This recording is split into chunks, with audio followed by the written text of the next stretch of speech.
নমস্কার বন্ধুরা, আনন্দ কথায় সবাইকে স্বাগত। বুঝতেই পারছেন আজ কাঁচা কলা দিয়ে কিছু বানাচ্ছি।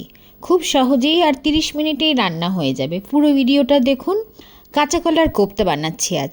দুটো কাঁচা কলা সেদ্ধ করে ম্যাশ করে নিয়েছি, আর কাঁচা লঙ্কা ম্যাশ করার পর কাঁচা লঙ্কা, আদা বাটা, নুন আর একটা ডিম দিয়ে ভালো করে মিশিয়ে নিয়েছি। চাইলে পেঁয়াজ দিতে পারেন, আমি দিইনি। এরপর দিয়েছি 3 চামচ পোস্ত দানা। তারপরেও সব কিছু ভালোভাবে মিশিয়ে নিয়েছি। আর আজকে আমাকে সাহায্য করেছে আমার কাছে যে কাজ করে মায়াদি আজকে আমার সাথে থেকেছে, সাহায্য করেছে। তারপরে সব কিছু মিশিয়ে ভালো করে পোস্তদানা দেওয়ার পরে সব কিছু খুব ভালো করে মিশিয়ে নিয়েছি। এবার কড়াই বসিয়ে মিডিয়াম আঁচে বড়াগুলোকে এক এক করে ভেজে নিয়েছি। ছোট একটা কড়াইতে করেই হয়ে গেছে। ছোট কারণ কি, দুটো তো জাস্ট কাঁচা কলা ছিল। একদিকে আমি করেছি, ভেজেছি, অন্যদিকে মশলা তৈরি করে নিয়েছি।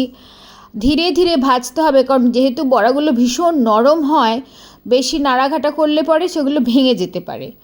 আর এমনিও বড়াগুলো খাওয়া যায়, কারণ কি ভীষণ টেস্টি হয়, কিছু বেশি দেওয়ার দরকার পড়ে না। আপনারা চাইলে পরে পেঁয়াজ দিতে পারেন, আমি তো দিইনি।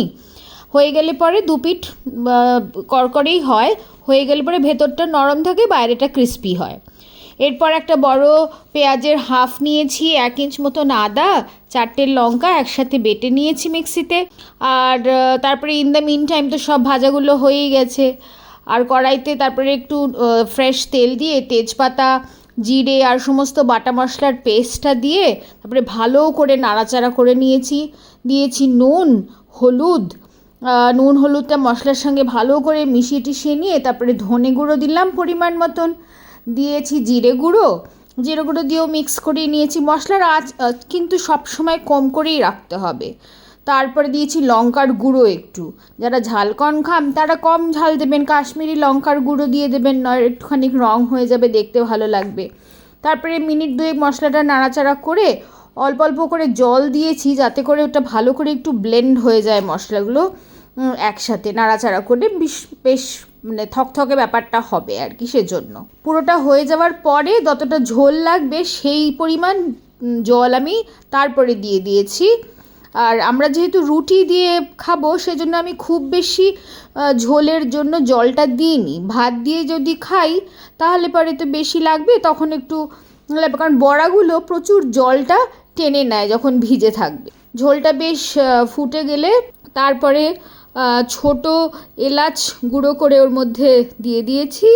আর তারপরে বড়াগুলো, ঝোলটা যখন হয়ে গেল, যতটা রাখা দরকার বড়াগুলো দিয়ে দেবো। দিয়ে ব্যাস, কাঁচা কলার কোফতা তো আমার ঝোলটা তো হয়েই গেছে, গ্যাস বন্ধ করে দেবো দিয়ে। আর একটুখানি চিনি দিয়ে দিয়েছি, দিয়ে ব্যাস সার্ভ করেছি আমি পরোটার সঙ্গে। আপনারা যেমন ইচ্ছা করবেন। এই রেসিপিটা যদি ভালো লেগে থাকে বন্ধুরা, তাহলে লাইক শেয়ার করতে ভুলবেন না। আর পাশে থাকলে তো খুবই ভালো লাগবে। দেখা হবে নেক্সট ভিডিওতে খুব তাড়াতাড়ি। সবাই খুব ভালো থাকবেন।